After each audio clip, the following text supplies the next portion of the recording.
Waalaikumsalam warahmatullahi wabarakatuh. Ya Bapak, maaf mengganggu waktu Bapak. Ini Pak, ada tugas kami dari CGP 8 Bapak tentang terkait pengambilan keputusan berdasarkan kebijakan yang diambil dalam hal dilema etika Bapak. Nah di sini saya Mbak ingin bertanya kepada Bapak ini, bagaimana cara Bapak untuk mengidentifikasikan sebuah permasalahan atau kasus-kasus ya Pak ya, baik itu dilema etika ataupun bukan ya, atau rujukan moral Bapak. Nah seperti itu. Jadi ini kan kasusnya apa dulu? Berhubungan dengan etika guru atau etika anak nih? Iya, boleh terserah Bapak. Boleh. Jadi kan ini kalau etika itu kan kita panggil dulu individunya. Kalau siswa ya kita panggil siswanya, kalau guru kita panggil gurunya. Face to face dulu seperti apa? Kita netralisir dulu. Jadi etikanya itu sejauh mana? Apakah berhubungan dengan sosial kemasyarakatan budaya atau tentang teknik pembelajaran di dalam kelas? Kita harus analisa itu dulu. Iya Pak, berarti Bapak harus panggil dulu ya Pak ya. Jadi di sini Pak, yang kedua ya Pak ya, bagaimana cara Bapak memutuskan permasalahan tersebut, di mana kedua permasalahan tersebut sama-sama baik, mempunyai kebajikan nilai Pak. Berarti berat loh Bapak dalam memutuskan dalam dua masalah seperti itu. Gimana?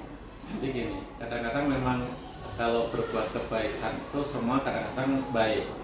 Tapi kan kalau saya menganut nilai baik itu belum tentu benar. Iya benar Pak. Jadi kita analisa dulu kebaikan ini kebaikan individualistis atau kebaikan secara universal umum. Nah, jadi yang saya utamakan otomatis yang kebaikan universal dan kepentingan umum yang lebih diutamakan. Iya benar sekali Bapak. Jadi Bapak itu yang kedua ya Pak ya tadi. Yang ketiga, pertanyaan ketiga ya Pak ya. Langkah-langkah atau prosedur apa yang biasa Bapak lakukan selama ini? Langkah-langkahnya Bapak? Nah, langkah-langkah saya otomatis katakan tadi. Yang pertama tadi kita panggil individu yang bersangkutan itu, kita wawancarai, kita tanya data-data pendukungnya seperti apa, karena kan ada hal tadi sama-sama baik. Nah, kita perlu baiknya sudut pandangnya seperti apa, kita harus tahu dulu seperti itu menurut beliau, dan kemudian kita perbandingkan dengan nilai-nilai umum, nilai-nilai universal. Iya, benar Bapak. Nanti Bapak pagi dulu, kemudian Bapak analisis ya Pak ya, kemudian mana yang nilai universalnya ya Pak ya, seperti itu. Oke. Sekarang kita lanjutkan ya Pak ya. Hal-hal apa saja selama ini yang Bapak anggap efektif dalam mengambil keputusan pada permasalahan-permasalahan dilema etika yang pernah Bapak alami? Dilema etika kan masyarakat kita ini kan multikultur, multi budaya. Otomatis etika budaya satu dengan budaya saudara kita yang lain kan pasti berbeda. Kita harus melihat dari sisi itu.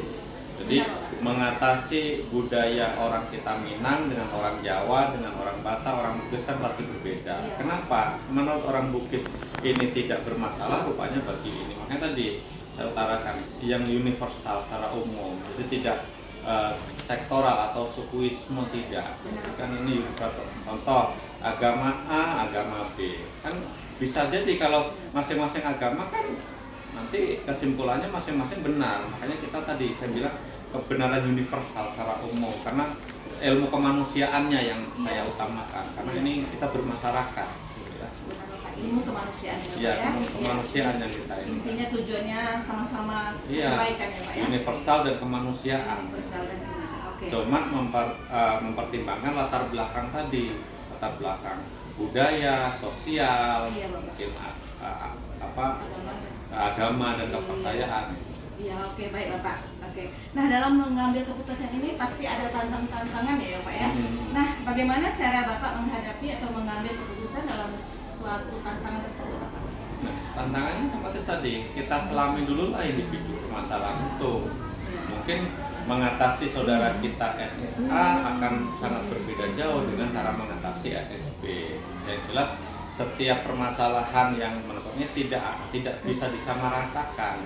Artinya apa? Kita pendekatan individu humanis ibaratnya. Jangan sampai individu tersebut merasa kita dikte, kita merasakan, kita bekerja sama, kolaborasi. Jadi pendapat yang bersangkutan juga kita harus mintain supaya tidak merasa digurui dan seterusnya.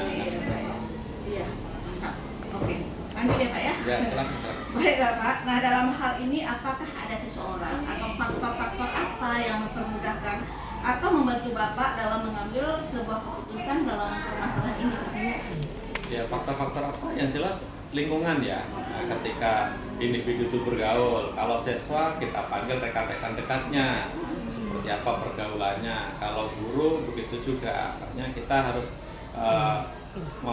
minta masukan dari rekan-rekan sejawat dalam komunitas itu. Mantap sekali Bapak. Oke, satu lagi ya Pak ya. Ya, dalam beberapa hal yang Bapak sampaikan tadi, adakah pembelajaran yang dapat Bapak petik dari pengalaman Bapak dalam mengambil sebuah keputusan ini Pak?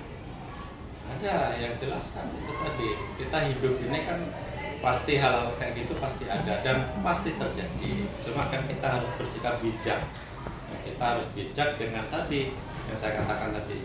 Kita bijak dengan mempertimbangkan beberapa sektor, beberapa faktor, beberapa elemen yang daya dukungnya tadi. Saya bilang menghadapi si A tidak akan sama pemacahannya dengan si B dan seterusnya karena dengan latar belakang yang berbeda.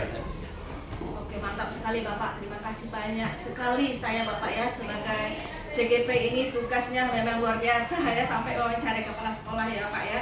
Saya berterima kasih sekali, semoga ini sangat bermanfaat bagi saya ya Pak ya. Ya, sama-sama. Mudah-mudahan sukses selalu ya. Amin. Sehat ya Pak ya. Ya, siap. Terima kasih Amin. Bapak. Alhamdulillah.